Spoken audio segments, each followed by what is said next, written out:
नमस्कार आपण समस्त को टीबीसी ओडिया चैनल रे स्वागत। आज भिडियो मु आपण मानकु जो गछर चेर विषय कहबी जो चेरटी को आपण जदि बाटिकी निजर लिंग रे मालिश करेंगे ताले आपणकर लिंग बा आपणकर गुप्तांगटी जदि छोट थाए सरू थाए ताले मोटा हबो जोटा कि साबल परी मोटा लंबा हबाकू लागिबो। आज भिडियो रे मु आपण मानकु जो आयुर्वेदिक उपाय कहूँ जो चेरीमूली विषय कहूँ से सब आपण जदि सठिक भाव में प्रयोग करेंगे तेल आपणकर अतिरु अति छोटिया लिंग मध्य निश्चिंत भाव में लंबा मोटा हबाकू लागिबो। अधिकांश पुरुष मान अच्छा जो मानकर गुप्तांग अति छोटिया होता है जमीती कि 2 ରୁ 3 इंच भलिया होता है। जदि आपणकर गुप्तांग अति छोटिया हेबा कारणरू निजर स्त्री टी संतुष्ट करि पारु नाहांती सैटिस्फाई करि पारु नाहांती ताहले आपण माने ए भिडियोटी को शेष जाए देखंतु। मु आपण मानकु ए भिडियो जो प्रयोग कहबी जदि आपण माने सठिक भाव में करेंगे एवं ताहाकु जदि व्यवहार करेंगे ताले आपणकर गुप्तांग निश्चिंत भाव में मोटा लंबा हबाकू लागिबो। ता सहित आ गोटे इनफॉरमेशन मध्य दे दउछि देखंतु आमे तैयारी करिछु निजे जोटा कि लंबा मोटा पाई जोटा कि गुप्तांग जदि छोटिया होइथिबो ताले आमे जोटा कि ओरिजिनल ऑयल तैयारी करिथाउ जोटा कि जोकर तैयारी होइथाय।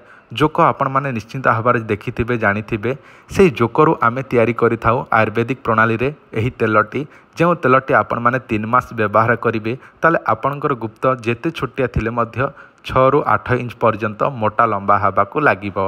एही तेलर ताहारी दाम अधिका रहुछि जेमिति कि 3 मासर कोर्स 4500 टंका गोटे मासर कोर्स 1500 टंका कहिबाकू गले 3टी बोतल को 4500 तो गोटे बोतल को 1500 टंका।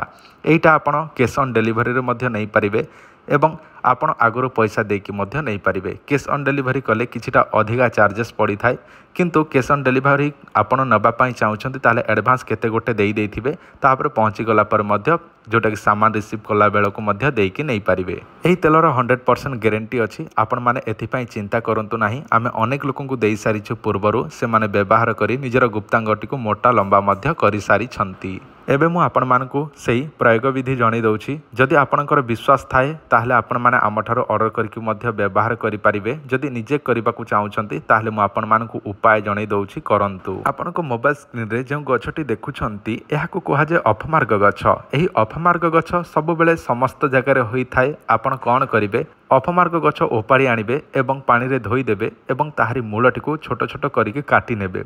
ताहापर आपणको दरकार हेबो करंज तेल। करंज तेल आपण कौन करेंगे 100 ml किणी आनिबे। देखंतु 100 ml माने गोटे बोतल 100 ml थाए सेटा गोटे बोतल आपण किणिकी आनिबे जे कोनोसी दुकान रो करंज तेल। तापर गोटे कड़ाई बसैबे एवं ताकू गरम करेंगे से तेलटी को पकेईकी गरम कला बेल को आपण कौन करेंगे से चेराटी को सही उषुम जो आपण तेल गरम होइतिबो सेतरे पकई देबे एवं कम परिमाण रे गैस ऑन करिथिबे बा निया कम भाव में जळेबे जेमिति कि सीझी सीझी से चेरटी पाउंस होइजिबो जळी की भितरे। ताहापरे से तेलटी को आनिकी छाणी देबे गोटे जाली बा कपड़ा रे छाणी देबे एवं गोटे बोतल रे भरिबे एवं से तेलटी को प्रतिदिन रात्र समय बुझिले रात्र समय लिंग रे बोलिबे बा लगेइबे एवं मालिश करिबे 5 ରୁ 10 मिनिट पर्यंत। ताहले देखिबे आपणकर छोटिया जदि आपणकर छोटिया अच्छी ताहले निश्चिंत भाव में मोटा लंबा हबाकू लागिबो। देखंतु एटा आयुर्वेदिक आ मो जोटा आपण मानकु जो तेल विषय कहली सेटा मध्य आयुर्वेदिक किंतु मो सेटा परीक्षा निरीक्षा करिकि तैयारी करिछि। आपण माने ग्यारंटी देकी मु आपण मानकु कहूछि आमठारु जे व्यक्ति मध्य तेल ए पर्यंत नै छंती काहारी मध्य फेल मारी नाही। देखंतु बयस सीमा हेउछि 18 ରୁ 60 वर्ष पर्यंत होइतिले मध्य सेही तेलटी काम रे आसुछि। आपण माने आमठारु मध्य ऑर्डर करिकि एही तेल नै पारिबे। जदि आपनकर इच्छा अछि ताले आपण निजे मध्य करंतु एही चेर माध्यम रे एवं सेही करंज तेल माध्यम रे निजे तैयारी करिकि निजे मध्य लगेई पारिबे। तो बंधुगण आज वीडियो एतिकी वीडियो देखिथार धन्यवाद। नमस्कार।